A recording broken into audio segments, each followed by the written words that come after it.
And a delighted Hillary Clinton live in Florida celebrating a big night for her campaign.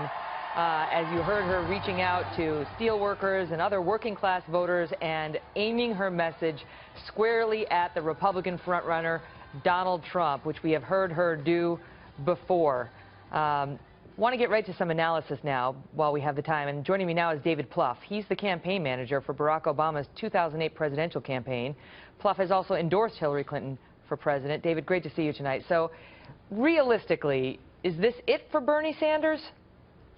Well, he may go on, but her delegate lead was impenetrable before tonight. She's going to add to it significantly. So mathematically, I know math isn't a message or very exciting, but yeah, the clock's run out. So he may stay in, and there's a series of caucuses coming up that he might do well in, but he's not going to net a lot of delegates.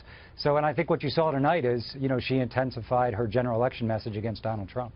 We talked months ago, and you did not perceive Donald Trump as a threat in the general election to the Democrats. You actually were predicting it could be catastrophic, potentially, for the Republican Party.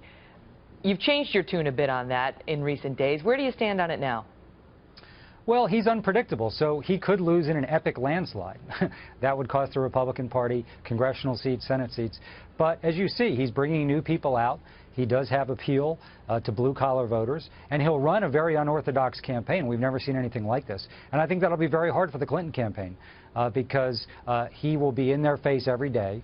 And he's running a very unconventional campaign. I think with Cruz, and those are the two candidates now, I think, plausibly that you're looking at, it's a more predictable race, much more within the sort of boundaries of what we're used to. So Trump, again, I think Trump could lose by, 12, 14, 16 points.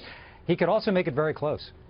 What do you make of Marco Rubio dropping out? We're just looking at on Twitter at folks pointing out that he was supposedly the one that Hillary was most afraid to run against. Well, listen, it just wasn't his year. So timing's very important in politics. It just wasn't his year. He kind of spoke about that tonight. He just didn't match the mood of the Republican electorate. I mean, I still believe that John Kasich would be the strongest candidate. I don't see a pathway to the nomination. But I do think he would do very well, not just in the Midwest, but in Virginia and Florida. But I think you're really coming down on choice between Trump and Cruz, which may be like choosing between hemlock and cyanide. But I think that's, from the establishment perspective, I think that's what this is coming down to. I heard Karl Rove talk about the question of, is it good for Kasich to stay in or not? I'm not sure about that. It probably is good.